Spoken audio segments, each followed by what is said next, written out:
The GMC Acadia provides you a stylish and functional vehicle that allows you to carry 7 people and some stuff without driving a big body-on-frame SUV like a Yukon. But being motivated by just a little 2.5-liter inline-4 turbocharged engine, are you going to notice any better fuel economy when cruising on the highway? Well, tonight we find out.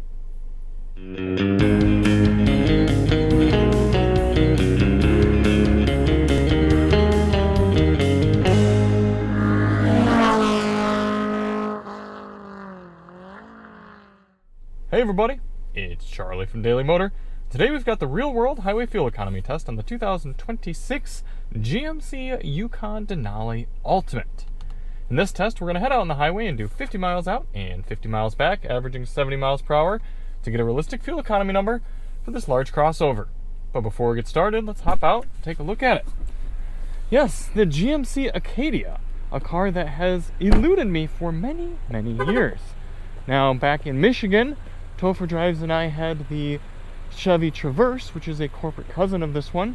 I don't think I've driven a Buick Enclave either, though. But either way, a few years ago, this car got much larger and much more functional and essentially looks like a tiny Yukon. Well, tiny is a relative term, a slightly smaller Yukon. And I gotta say, I quite appreciate the looks and the functionality of this car, because most people driving around a Suburban or a Tahoe or Yukon are not using that full truck platform to its potential and would be better suited with something like this. Now for 2026, GMC gives you the Denali Ultimate trim, giving you as many bells and whistles as possible. So if you do want to see more on this one, check the link below. We've got our full pros and cons review, as well as a dedicated sound system review and a members only sound test. No sponsor for this video, so instead of checking out LaceFit or any other sponsor, go say thank you to somebody. Go tell your mother that you love them, or her. You love them. So why do we do this test? Well, the EPA's highway fuel economy test, which gives this Acadia 23 miles per gallon in all-wheel drive trim, it would give it 26 if it were the front-wheel drive model, that test only averages 48 miles per hour. We know there are plenty of people who do long road trips at steady state highway speeds and would like to know what sort of numbers you can realistically expect here in the real world. So in order to test that out, we're going to go over to the gas station here at night when there's less traffic on the roads. We're going to go out and do 100 miles, come back, and fill up at the same pump using the same 3-click fueling method, and get a result. Now, a few things to note for the test. Outside temperature will be somewhere in the upper 50s, low 60s along the coast there tonight. Our tire pressures will be set at their door placard 35 psi cold, and we're going to run the climate control at 73 degrees auto. So without any further ado, let's head to the pump. We are all fueled up, put in just over 1.5 gallons into the Acadia's tank, and before we start the engine, we have the drive in 2-wheel drive. We're going to reset the trip computer, which if it's like the Chevys, has to be done in here. There we are, trip information, reset trip 1. Okay, reset our GPS, and we are ready to begin. And we'll also set the climate control at 73 auto. Now we do have a few different drive modes here in the Acadia. We've got normal, sport, off-road, snow, ice, and tow haul. We're going to be doing this test in normal. I'm going to take it nice and easy over to the highway. It's about half a mile away, and pick up the test from there. Now, the goal of this test isn't to hypermile. We're not trying to get the best possible fuel economy for this car, but rather a realistic figure. So in order to do that, we're getting up to highway speed here at a reasonable pace, and I'm going to set our cruise control at a GPS-indicated 71 miles per hour. That should allow us to average 70 over the whole test. A little 2.5-liter doing the Lord's work here in the Acadia. But we do still seem to have a good amount of grunt. Let's see what happens when we pull out of the left of this semi-truck.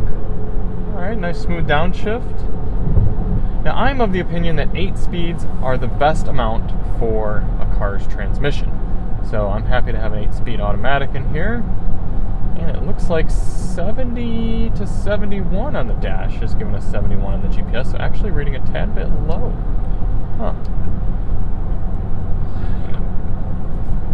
And something I think that is really, really cool about the Acadia is that we have Super Cruise available in every trim.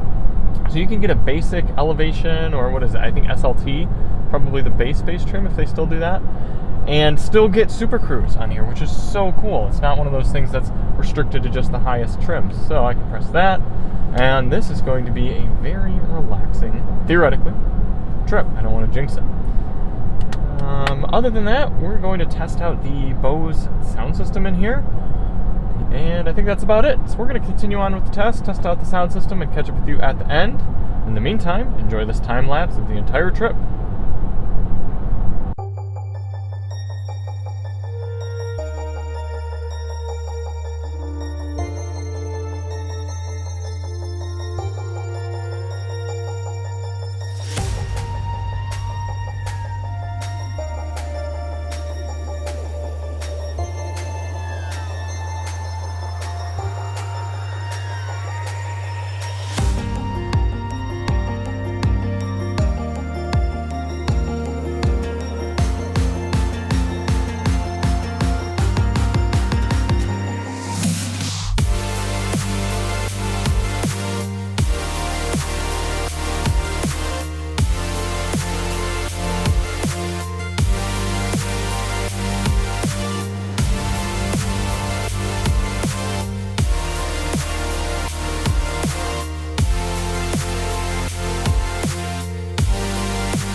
Coming into the end of the highway fuel economy test here in the GMC Acadia. This is a nice place to be on the highway, it really is. We've got Super Cruise, which, as always, fantastic. Bose sound system, solid, not earth-shattering, but a positive, definitely. Good amount of adjustability here. I like having a physical control for the screen brightness, so if you go from a city area that's brighter into a rural area and you want to dim your screens down, it's very easy to do. What else? Decently quiet in here. We're on a concrete section of highway right now, so there's a little bit louder, but it's not bad. And then when it's not concrete, when it was asphalt back there, it's super, super quiet. So the wind noise is great, just kind of a little bit of that road and tire noise that we're dealing with. Got the camera rear view mirror. One thing that I am a little bit disappointed not to have at this price point, dimming outside mirrors. That's something that, top level trim of a vehicle above $70,000, we should probably be getting that. In terms of the tack shot, we're looking at about 1,700 RPM, sitting in 8th gear at 71, let's drop down actually, this will be about 71 miles per hour, 70, 71. Pretty decent for a smaller motor. Hopefully the turbos aren't really working that hard though, just to keep it at highway speed. This is a very interesting problem I'm having though. And this is something we haven't had be a big issue since the Subaru Outback Wilderness, way back in something like 2021, 22 range. But the automatic climate control is not keeping the temperature where it should be. I right now have it at 71. It's still very hot in here. But when it was at 73, I was roasting. And interestingly enough, the Google Pixel Pro series of phones, the 8, 9, and 10, all have a thermometer on them. So I grabbed my phone and I tested areas of the vehicle. I tested the seats, the door, the center console, and the wheel, and they were all up above like 76, 77, 78 degrees. So that's a significant difference from 73. And it's caused me to be quite toasty in here. My feet are sweating, even at 71 still. So that's unfortunate. I mean, obviously, if you own the car, you just dial your stuff down until you're comfortable. But it shows that the car is not working as intended. But we're going to get it back to the pump here, fill it up, and crunch our final numbers. Back and all filled up the next morning. We ended up putting in a total of 3.873 gallons into the tank of the Acadia Denali Ultimate. After traveling 100.3 miles, divided by that 3.873 gallons is getting us, okay, so pretty close to the vehicle's readout when we finish the test, 26 miles per gallon. And that's pretty surprising. You don't often see larger vehicles like this with, I guess the hybrid aside, but you don't necessarily see larger vehicles like that, especially American brands, beating the EPA figure when cruising steady state, just because of the nature of wind resistance exponentially increasing with speed. So hey, 26 MPG for a big 7-seater like this, I'm plenty okay with that figure, especially on regular gasoline. We've got a 21.7 gallon fuel tank in the all-wheel drive model. The front-wheel drive gets a smaller 19.3 gallon tank, so 21.7 times 26 miles per gallon, giving you a very respectable 560 miles here at 70 miles per hour in the Yukon Denali all-wheel drive. Now, I'm curious, what does that compare to the last, did I say Yukon? Acadia. But I do want to compare the last Yukon that we tested. Let's see what that got. So that got 22 MPG, and that was with the 6.2 liter V8, so you might squeeze an extra mile per gallon or so out of something like the 5.3 liter. So really, I think that's a little bit more of a testament to how fuel efficient that V8 is in the Yukon, because that was the Yukon Denali 22, 23-ish range or so. But again, especially mixed driving, slower speeds and stuff, stop and going, moving the weight of these vehicles, you're going to see a little bit better fuel economy from this. However, I would like if we still had something like GM's 3.6 liter V6 powering this model. Even if we dropped 1 or 2 miles per gallon, I would just enjoy driving it that much more.